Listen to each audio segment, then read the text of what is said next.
వధువుగానే మారిపోవే. ఈ క్షణం స్వయం వరం, ఇవాళ సంబరం. ఈ క్షణం స్వయం వరం, ఇవాళ సంబరం. వీడుకోలు లేని తోడు అంది స్వాగతం.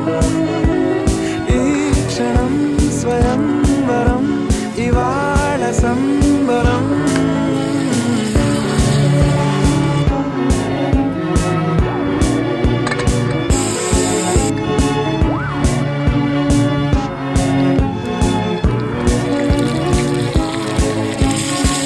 ఇవాళ నింగిలోని తార తళుక్కు మంది ఎదురుగారా, వయస్సు తీరికుండదారా.